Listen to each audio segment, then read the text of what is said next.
नमस्कार दोस्तों, अगर आप थोड़ा सा पेशेंस रखकर धैर्यपूर्वक ये पूरा वीडियो देख लेंगे तो आपकी सांस अगर सीढ़ियां चढ़ने से फूलती है फिर या ज़्यादा तेज चलने से सांस फूलने लगती है, अगर आपको अस्थमा जैसी समस्या है यानी आपको ऐसा लगता है कि आपके फेफड़े बहुत कमज़ोर है ना, सांस ऐसे फूलने लगती है ना किसी किसी की,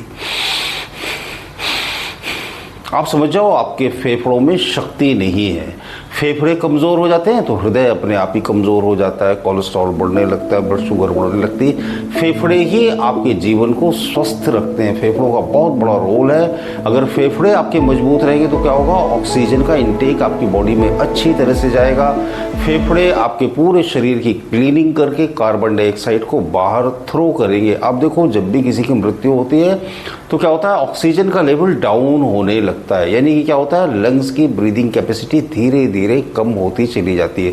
तो ये वीडियो अगर आप पूरा देख लोगे, इसमें मैं आपको आयुर्वेदिक काढ़ा भी बताऊंगा, मुद्रा भी बताऊंगा, एक्यूप्रेशर की रबिंग थेरेपी भी बताऊंगा, अफर्मेशन भी बताऊंगा और भी बहुत कुछ बताऊंगा। वीडियो बड़ा इंटरेस्टिंग होने वाला है, आप इसे पूरा देख लो। आपके परिवार में अगर ऐसा कोई सदस्य हो या आपका कोई रिश्तेदार हो या कोई आपका दोस्त हो जिसे ये प्रॉब्लम हो, आप देखना ये राम बाण उपाय उसके अस्थमा को जड़ से खत्म कर देगा। और एक ब्रीदिंग की टेक्निक भी बताऊंगा लास्ट में बोनस के तौर पर। उस ब्रीदिंग टेक्निक से सिर्फ अस्थमा खत्म नहीं होगा, उससे एंजाइटी, टेंशन, डिप्रेशन, कोलेस्ट्रॉल का बढ़ना, ब्लड शुगर लेवल का बढ़ना, ब्लड प्रेशर का बढ़ना, हर बीमारी में वो टेक्निक काम करेगी। 1000 बीमारी की एक दवा जो ब्रीदिंग टेक्निक मैं आपको लास्ट में बताऊंगा। तो क्या करना है, जिन लोगों को अस्थमा है उन्हें क्या करना है, ये काढ़ा बनाना है। इस काढ़े में क्या करना है, 5-6 तुलसी की पत्तियां लेनी है, 5-6 तुलसी की पत्तियां, 1 इंच अदरक का टुकड़ा लेना है,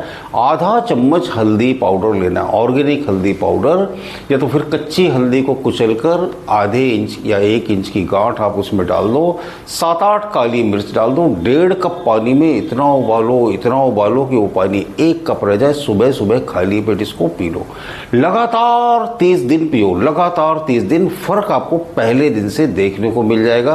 ये क्या होगा, जो हमारे लंग्स में जो स्वेलिंग रहती है ना रेस्पिरेटरी सिस्टम में, उस स्वेलिंग को इंस्टेंट कम कर देगी, आपकी ब्रीदिंग कैपेसिटी को बढ़ा देगी, आपके ऑक्सीजन के इनटेक को बढ़ा देगी। पहले दिन से ही आपको अच्छा लगने लगेगा। 30 दिन तक लगातार करोगे, अस्थमा जड़ से समाप्त हो जाएगा, ये बिल्कुल पक्का है। लेकिन जब खाली वीडियो देखोगे और करोगे कुछ नहीं तो कोई भी फायदा नहीं होगा। हम क्या करते हैं, देखते बहुत हैं, सुनते बहुत हैं, करते कुछ भी नहीं, और फिर क्या बोलते हैं, अरे यार कुछ नहीं होता। और फिर क्या करते हैं, महंगी महंगी दवाइयों और डॉक्टरों के मकड़ जाल में फंसकर अपने जीवन का सत्यानाश कर लेते हैं। सबसे पहले होम रेमेडी को अपनाओ, अपने घर की दवा सबसे बेहतरीन होती है।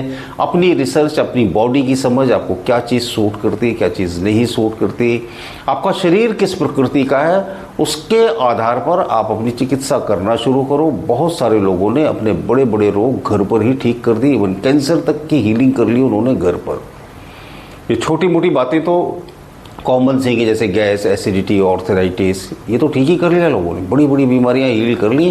खुद जब तक रिसर्च नहीं करोगे, खुद जब तक अपने शरीर पर मेहनत नहीं करोगे, खुद जब तक अपने शरीर को नहीं समझोगे, आपकी इम्यूनिटी का लेवल क्या है, कौन सी चीज़ आपको सूट नहीं करती, तब तक ठीक होना बड़ा मुश्किल हो जाता है।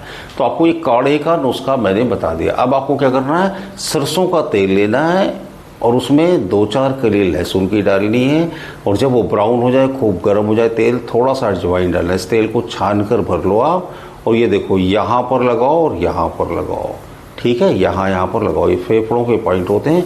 और खूब ऐसे रगड़ो, जोर जोर से, इतना रगड़ो, इतना रगड़ो, इतना रगड़ो कि हथेलियाँ गर्म हो जाएं। जब ये खूब गर्म हो जाए तो क्या करना है, इसे अपने फेफड़ों पर फेरना है ना, अंदर से ऐसे फेरना है। तो क्या होगा, उनको ऊर्जा मिलेगी, इतना आराम मिलेगा कि पूछो मत।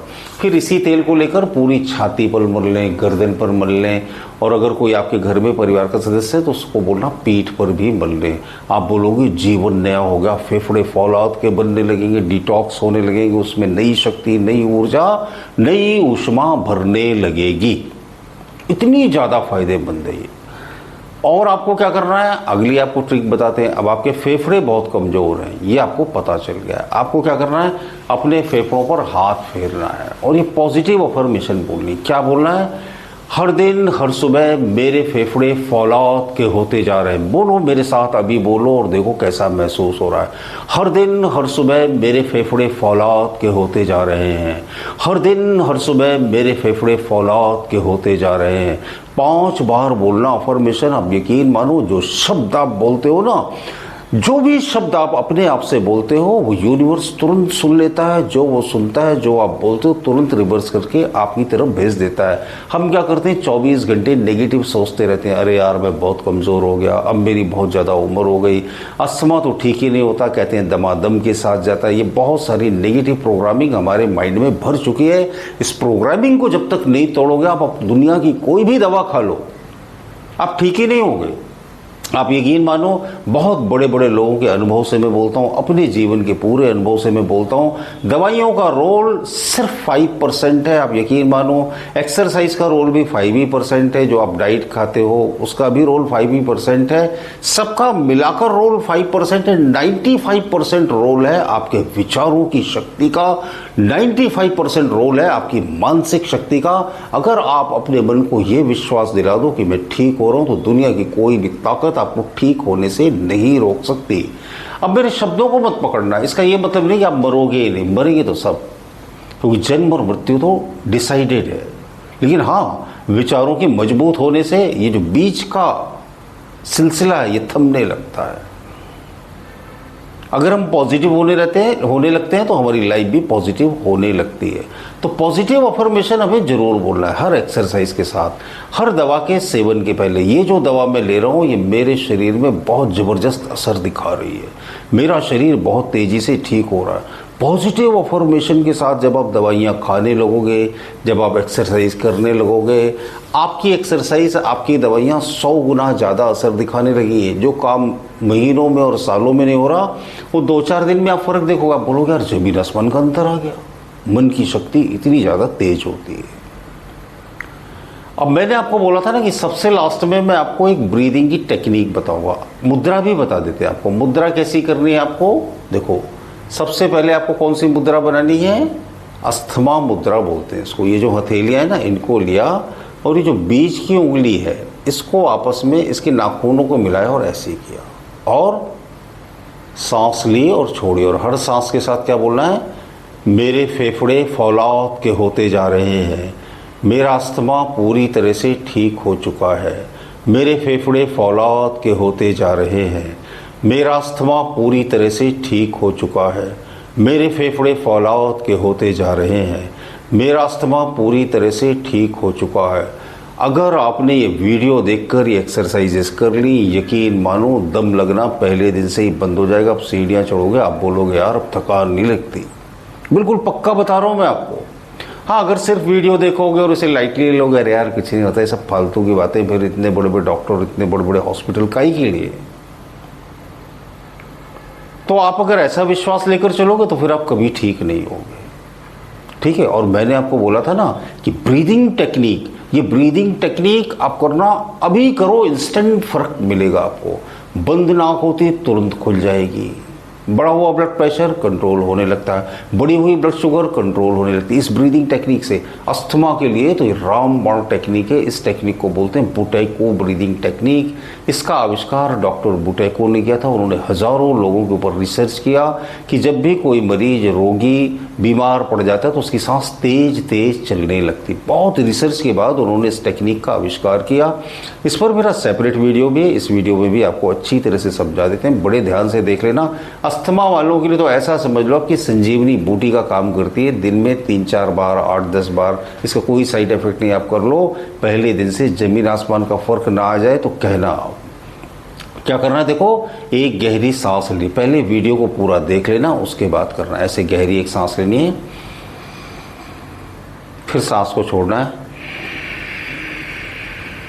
छोड़ने के बाद होल्ड करना है और मनी मन में काउंटिंग गिननी, 1 2 3 4 5 6 7 8 9 10 11 12, जो भी आपकी कैपेसिटी। अब आपको लगे कि नहीं यार, अब सांस लेना चाहिए, ब्रीदिंग कैपेसिटी होल्डिंग खत्म हो गई, अब तो सांस लेने की बहुत ज़रूरत है। तो सांस कैसे लेनी है, आपकी बॉडी क्या कहेगी, गहरी सांस लो, क्योंकि इतनी देर से सांस नहीं ली ना। लेकिन ऐसे ही नहीं करना है। कैसे करना है, गहरी सांस ली, गहरी सांस छोड़ी, होल्ड किया 1 2 3 4 5 6 7 8 9 10 11 12 15 ऐसे बोलते गए, और जब होल्डिंग कैपेसिटी खत्म हुई तो अब शरीर बोलेगा ना सांस लो, तो कैसे सांस लेनी है? धीरे धीरे। जब चौथी सांस छोड़ो फिर होल्ड करना है 1 2 3 4 5 6 7 8 9 10 11 12 13 14 15। फिर होल्डिंग कैपेसिटी खत्म हो गई, फिर छोटी छोटी सांसें लेनी है। चौथी सांस के बाद फिर होल्ड करना है, छोड़ने के बाद फिर 15 तक काउंटिंग गिरनी है। जब होल्डिंग कैपेसिटी खत्म हो गई फिर धीरे धीरे छोटी छोटी सांसें लेनी है। फिर चौथी सांस के बाद होल्ड करना। 5 राउंड करने इसको। इस पर्टिकुलर इस पार्ट को आप 10-15 बार देख डालना, वीडियो रिपीट कर करके। और अगर आपने ये सीख लिया तो अब यकीन मानो बीमार पड़ना बंद हो जाओगे। ये बहुत गजब की वीडियो टेक्निक है। तो आपसे हाथ जोड़कर प्रार्थना है, वीडियो पसंद आते हो तो ज़रूर वीडियो पर कमेंट करिएगा, और इस तरह की वीडियो अच्छे लगते हैं तो ज़रूर चैनल को सब्सक्राइब कर लीजिए अगर चैनल पर नए हैं। बहुत बहुत शुक्रिया, बहुत बहुत धन्यवाद जो आपने इतना समय दिया वीडियो देखने के लिए।